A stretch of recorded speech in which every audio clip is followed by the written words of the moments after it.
ಮಾತಾ ಕಿ.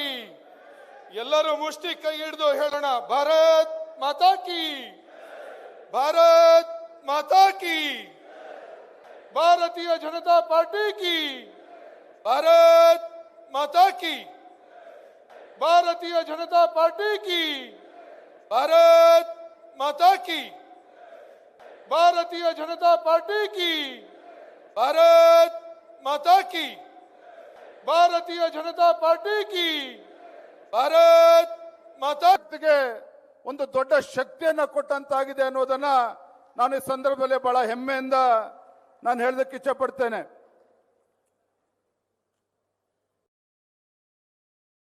ಇತ್ತೀಚೆಗೆ ಗೌರವಾನ್ವಿತ ಹಣಕಾಸಿನ ಸಚಿವೆ ನಿರ್ಮಲಾ ಸೀತಾರಾಮನ್ ರವರು 9ನೇ ಬಜೆಟ್ ಅನ್ನ ಮಂಡನೆ ಮಾಡಿದ್ರು.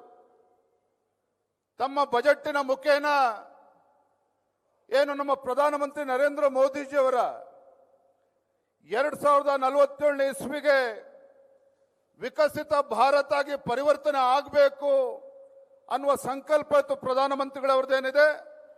ಆ ಸಂಕಲ್ಪಕ್ಕೆ ಪೂರಕವಾಗಿ ನಿರ್ಮಲಾ ಸೀತಾರಾಮನ್ ರವರು ಇವತ್ತು ಬಜೆಟ್ ಅನ್ನು ಮಂಡನೆ ಮಾಡಿರ್ತಕ್ಕಂಥದ್ದು ಕೂಡ ನಾವು ನೋಡಿದ್ದೇವೆ. ಬಜೆಟ್ಟಿನ ಮುಖೇನ ಇವತ್ತು ನಮ್ಮ ದೇಶದಲ್ಲಿ ಉತ್ಪಾದನೆಗೆ ಒಂದು ದೊಡ್ಡ ಶಕ್ತಿಯನ್ನು ತುಂಬುವಂತ, ಜನರ ಆಶೋತ್ತರಗಳಿಗೆ ಈಡೇರಿಕೆ ಮಾಡುವಂತ, ಈ ದೇಶದ ಯುವ ಶಕ್ತಿ ಮತ್ತು ಮಹಿಳಾ ಶಕ್ತಿಗೆ ಒಂದು ಭದ್ರ ಬುನಾದಿಯನ್ನ ಶಕ್ತಿ ತುಂಬತಕ್ಕಂಥ ನಿಟ್ಟಿನಲ್ಲಿ ಏನು ಪ್ರಧಾನಮಂತ್ರಿಗಳ ಸಬ್ಕಾ ಸಾಥ್ ಸಬ್ಕಾ ವಿಕಾಸ್ ಸಬ್ಕಾ ವಿಶ್ವಾಸ್ और ಸಬ್ಕಾ ಪ್ರಯಾಸ್ ಈ ಒಂದು ಧ್ಯೇಯದೊಂದಿಗೆ ಇವತ್ತು ನಿರ್ಮಲಾ ಸೀತಾರಾಮನ್ ಅವರು ಕೂಡ ಬಜೆಟ್ ಅನ್ನ ಮಂಡನೆ ಮಾಡಿರ್ತಕ್ಕಂಥದ್ದು ನಾವು ನೋಡಿದ್ದೇವೆ.